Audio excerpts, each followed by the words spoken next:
I posted a thirst trap. If you're listening to this, I just did air quotes.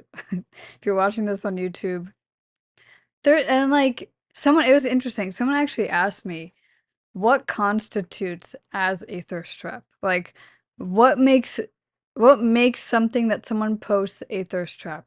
And I had said, and I posted it on my TikTok, so if you want to see the whole thing, you can go follow me there. It's the same Instagram handle, same handle as my Instagram. But on TikTok, I feel like I get more traction. I get a lot more comments, which is kind of cool. But I had said that I feel like a thirst trap is something that you post because you want people to feel parched over, like you and your essence and who you are, because you're just kind of showing up like this tall drink of water. I'm only 5 feet tall, so hey, maybe that's tall enough for someone. Um, and they're just like, oh my God, you're the only thing that can hydrate me because you're just, oh, you're just such a decadent treat. You know what I mean? That is what I think a thirst trap is. My sister makes fun of me to this day. She says a thirst trap is actually when you're like basically half naked and you're showing off your body.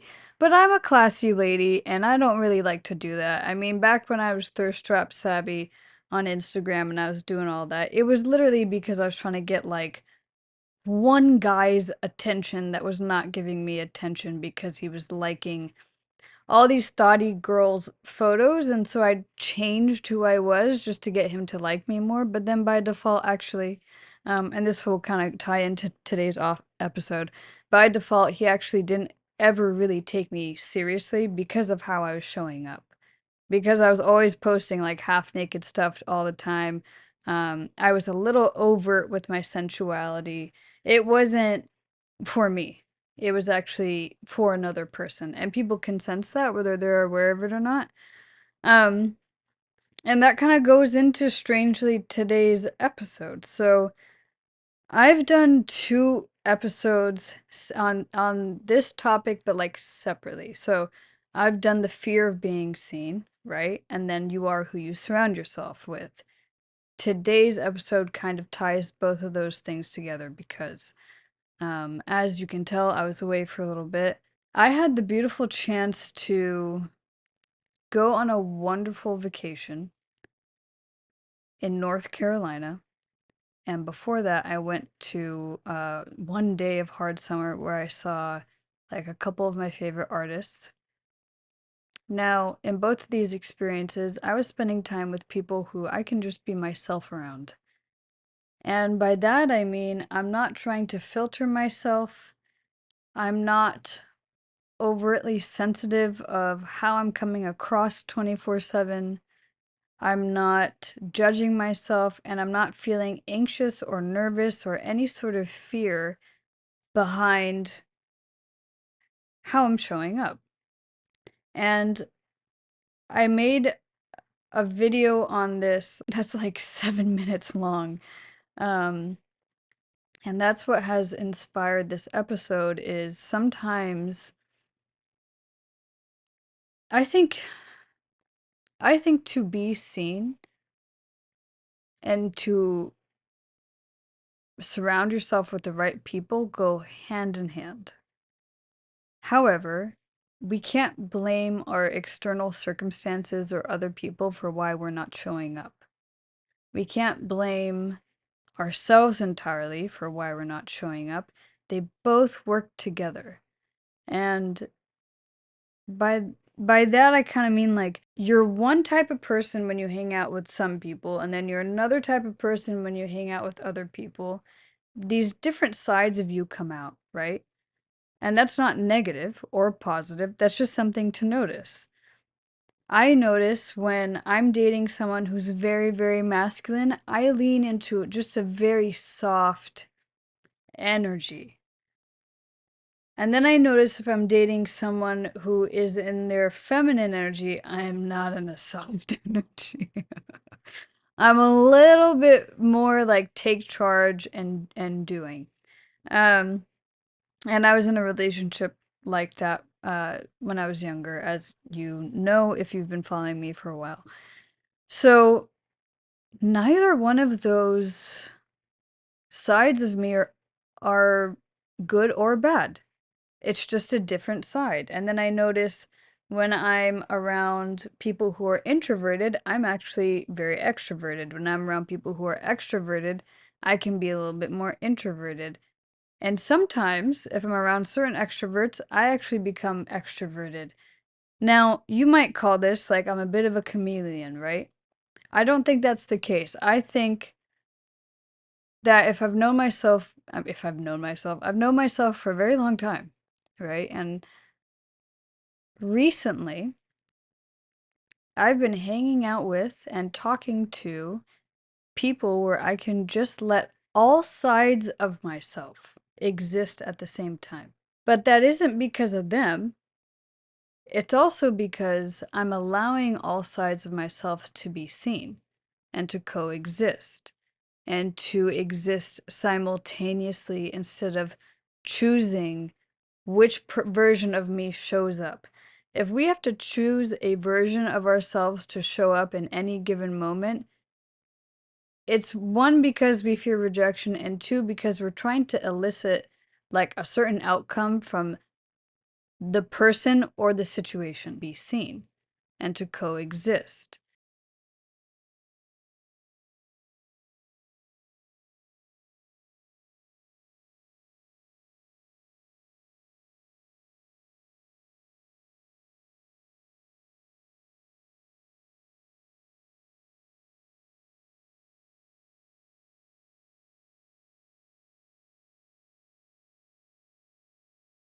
Be seen and to coexist.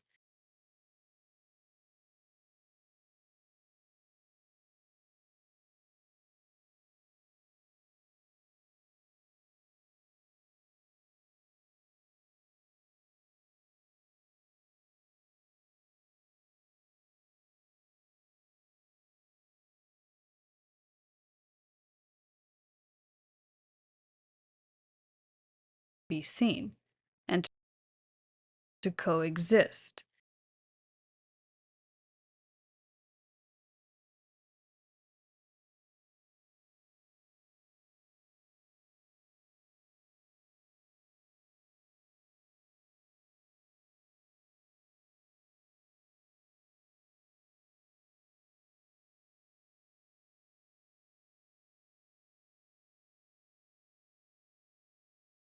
Be seen and to coexist.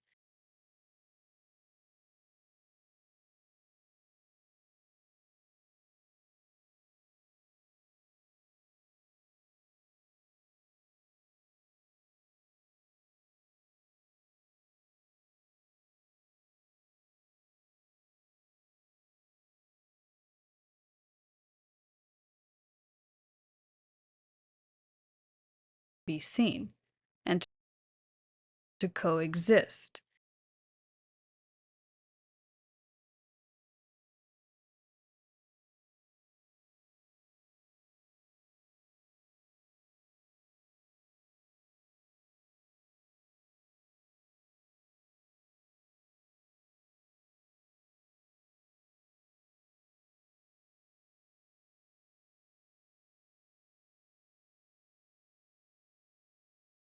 Be seen and to coexist.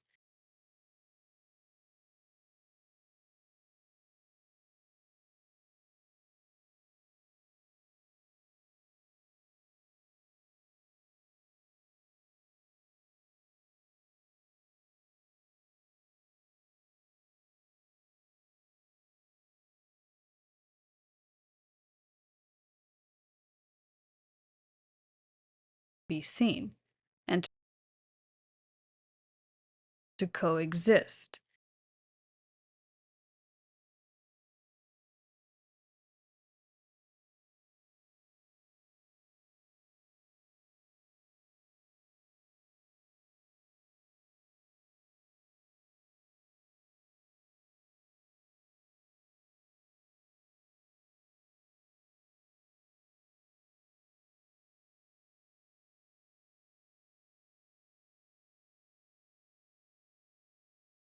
be seen, and to coexist,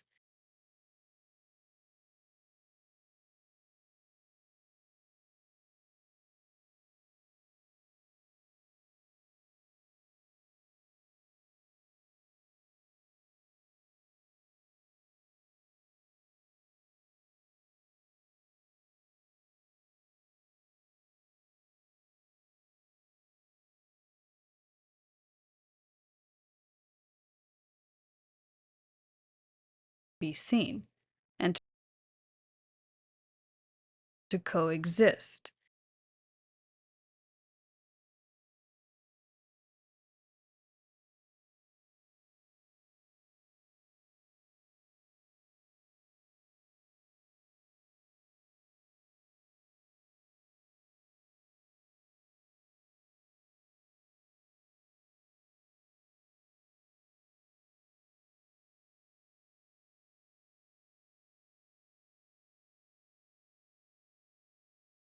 be seen, and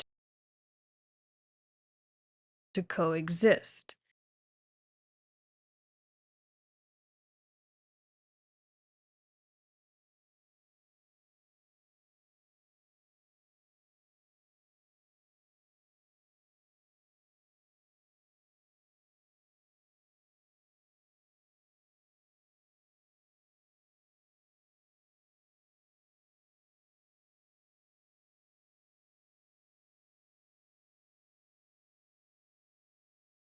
be seen, and to coexist,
I've noticed that like I'm only like friends with like a couple people that I dated. Um, just because I have like a lot of boundaries with that and there's a lot of nuances. But the two people that I used to date and when things ended, actually, you know what? One of them said something to me later down the line because we got drinks together before he started dating his now girlfriend. We were just like catching up, shooting the shit because we just, deeply appreciated each other's outlooks on things. And he had said to me, he goes, I feel like I actually know you better now than when we were dating. And I was like, huh. And I know what he was trying to say. It was more of like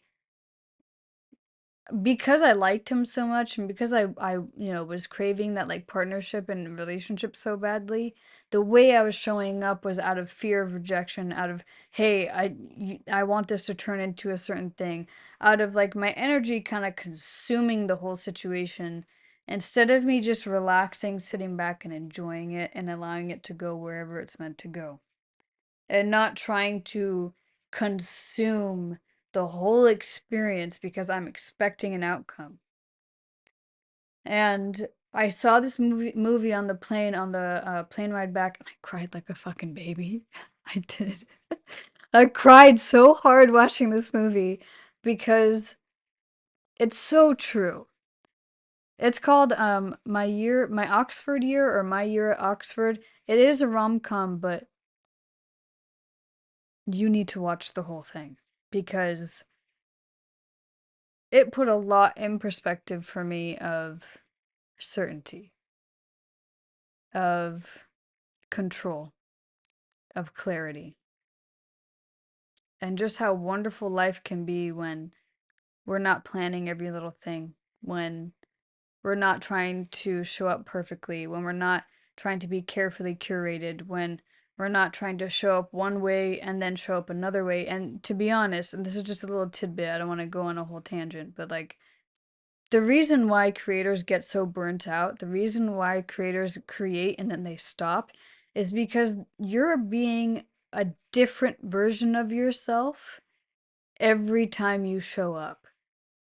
And you are performing. So when you're in a performative energy, that's going to take a lot out of you. I know any actor, anyone that performs, they're going to confirm this, right? Like if you're putting on a show and you're not being yourself, that wipes you. However, when you just show up as yourself, when you show up and you say the things that you want to say and you're not holding back and you're not trying to be a version of yourself that you think people want to be and you're scared of hurting people and it's not exhausting. It's only exhausting because you're trying so hard to control who you actually are. It's only exhausting because you're holding back all these parts of yourself that people thought were too much or too sensitive or too strong or too masculine or too whatever. That's why it's exhausting. It's because all those parts of yourself are literally just like crawling up this ladder into your subconscious, hoping, begging that you're going to let them out and set them free. And I was able to do that on this vacation. The third incidence of this was me and Ariel went to go have oh my God, like one of the best lunches ever. Again, we got a little too drunk. We had a lot of wine. I blamed the staff because they knew we were having a good time and they just kind of kept pouring it. I was like, don't you see? One of us is 5 feet tall. She's not, she can't drink like a normal person. Um, there was this wonderful woman sitting to our left, and we were talking to her, and um, Ariel and I got into like a little bit of a tiff, which again, like normal. You know what I mean? Like some of my longest friendships, I've gotten into little mini tiffs with them, but we've always resolved it. Because you're always going to grow and evolve into a different person as you grow. So if you can't resolve it now, what the hell? You know what I mean? Like you're not going to be able to resolve it later. Anyways, so um Ariel had asked my advice about something, about a situation, and I had told her clear as day how I see the situation, what I've interpreted from it, and how clearly I can see it. And this woman just like stopped me and stopped Ariel and went, she said, "How beautiful is it that you have a friend that can do that for you, that sees situations for what they are, calls them out, and communicates that." And Ariel was not in the best mood because she knew I was right. This happens sometimes, and we do this to each other. When she knows I'm right, she gets a little she gets a little squirrely with me, but then we try to figure out our own ways of communicating with each other, and then she settles back into it. And the same thing happens actually with me. When she calls me out on my stuff, I do the same thing to her. I get a little defensive, and then I ease up and I'm like, "Oh, no, she's right." Um, and so when she said that to her, it's funny because like I always doubt how I see things, how I see situations, how I read people. And it made me appreciate how well I can read people, how well I can read situations, how well I've always read people and situations my whole life. I've just unfortunately surrounded myself with people who made me doubt myself, who made me question my intuition, who made me question me and how perceptive I am. And I had so much gratitude for that because that's a stranger. That's a complete and total stranger that saw that within me. And it made me feel validated, and not in an egoic way, in more of, yeah, that is what I do. That is my strength. I do know how to read people really well. The reason why I like that young girl that I wanted to mentor was because I saw myself in her. And we know that saying, like, what you love and what you appreciate in another person is also what you love and appreciate in yourself. What you find attractive in another person is what you find attractive in yourself. And what you dislike in a person and what you don't like in a person is actually a version of you that you have not appreciated and made amends with, or you have that characteristic deep within you and you don't like that that's showing up in front of you, right? Because we're all mirrors to each other. So, in having a complete and total stranger reflect back to me my worth, my value, who I am, and how I show up, it kind of just opened my mind up to so many things. That, and I reconnected with someone recently who I think this person had noticed that I wasn't really myself, and they know who they are because apparently they listen to my podcast, and I had no idea until they said it, and I was like, "What? You listen to my podcast? Interesting." Um, And when they had said, "Hey, like, where are your tea times? Where's the podcast? Like, what are you up to? What is Sabby up to? How the hell are you?" This person, I think, has always seen me for me and has seen how I've grown, how I've changed, the different sides of me, and just still appreciated me for who I am. But also, I think, noticed that I wasn't showing up as myself, that very clearly I was going through something, and they checked in on me. And it wasn't like an abrupt check-in, it was like quite a nice, like, check-in. And I appreciated that. And when we reconnected,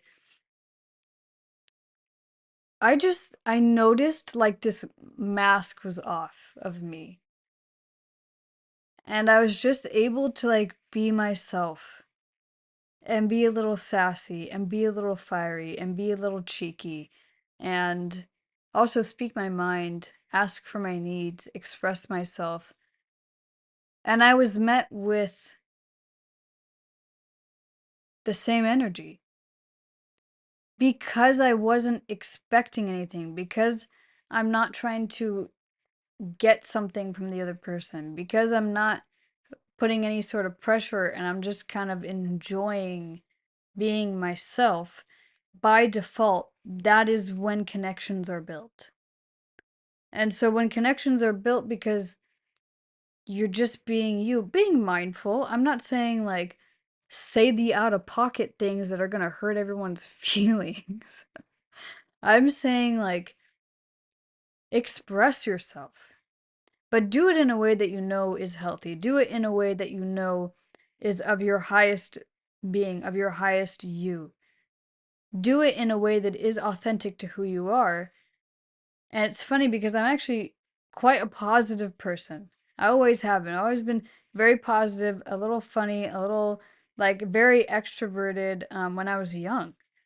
And then something happened and I got really shy. And so I have a lot of duality to me that has now finally just kind of come together. And that is because I'm choosing to show up fully as myself and I don't care what anyone thinks about me anymore, genuinely. And also because I'm choosing who I show myself to.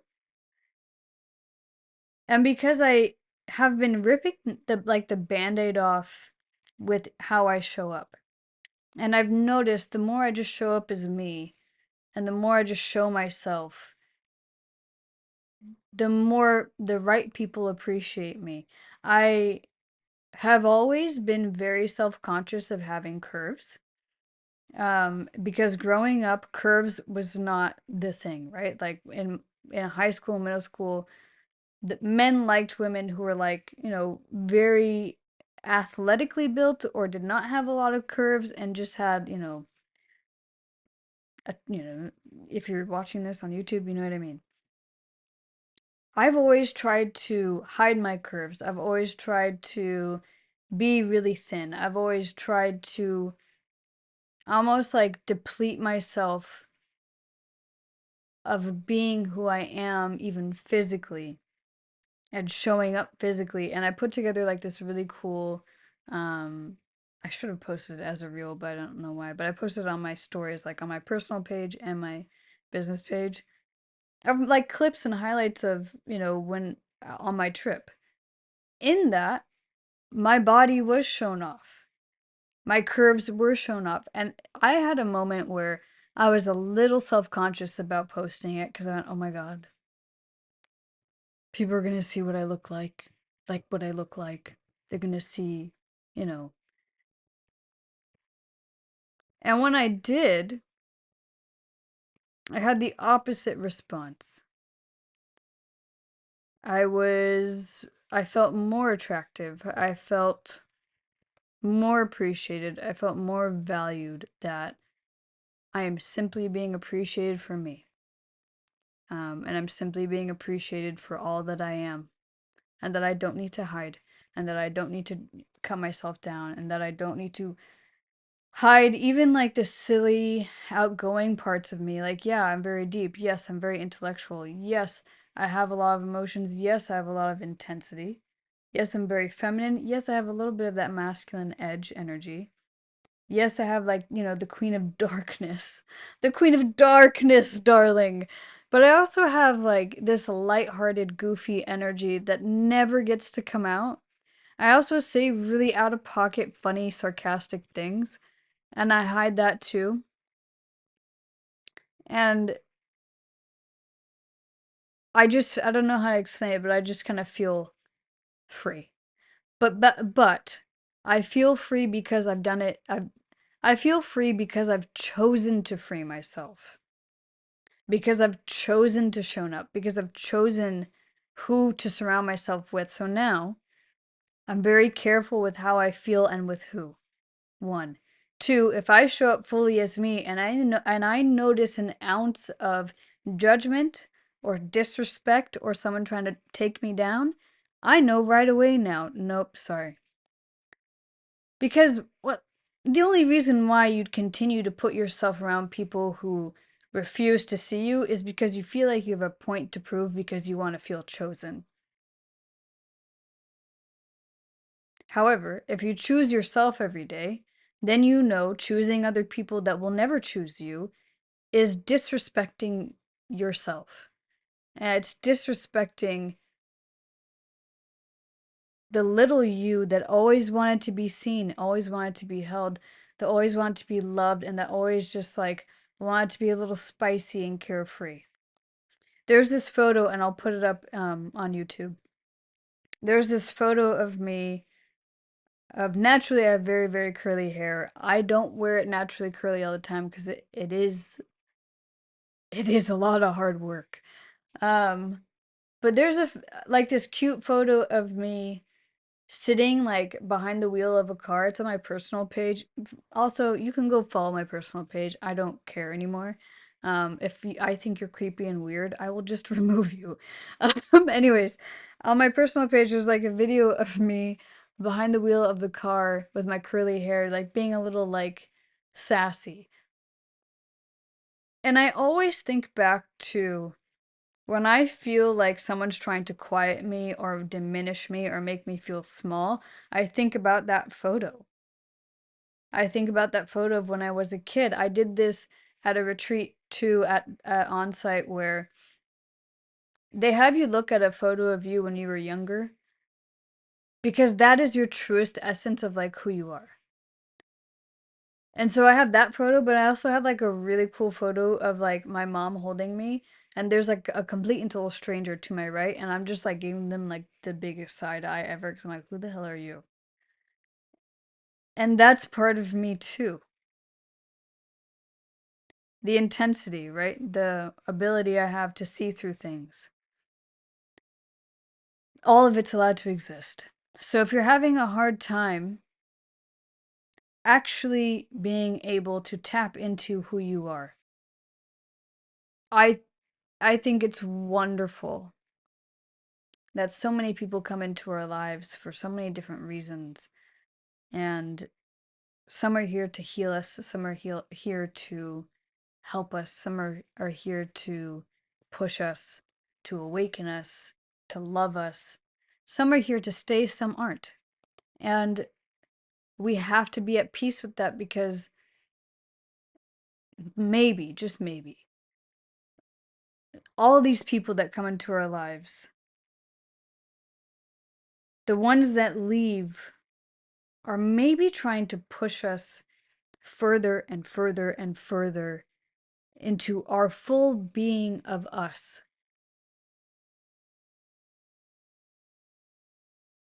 So that way, when we fully step into our truth, our authenticity, and we allow our highest self and our self to align, it automatically magnetizes the right person to us.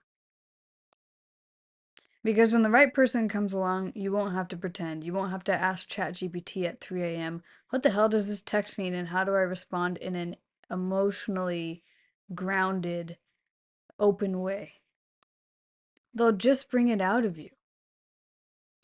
They'll bring out the parts of you that you thought were weird, that you thought were strange, that you thought were too much, or that you thought like weren't funny because of whatever reason. Unconditional love is what we all deserve. Unconditional love will come to you when you decide that you want it in your life. When you decide that you deserve it, it will come. But if you keep thinking that you don't deserve to be seen and you don't deserve to be unconditionally loved for every single part of you, well, you're going to keep being misunderstood. You're going to keep feeling very alone. And you're going to sit there wondering when the hell your person's going to show up. And you don't deserve to be unconditionally loved for every single part of you. Well, you're going to keep being misunderstood. You're going to keep feeling very alone. And you're going to sit there.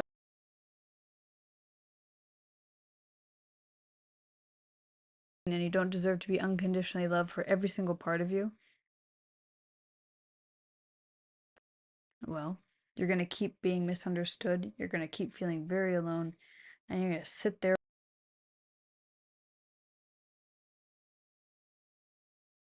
And you don't deserve to be unconditionally of you.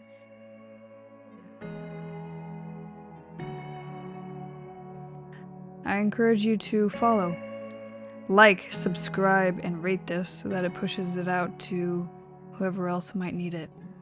Thank you so much for listening. I hope you enjoyed this episode. And if you ever want to chat more about anything that this podcast is about, you know where to find me. I'm on Instagram, Twitter, and good old TikTok. And be sure to stay tuned for my Tea Time with Sabby episodes.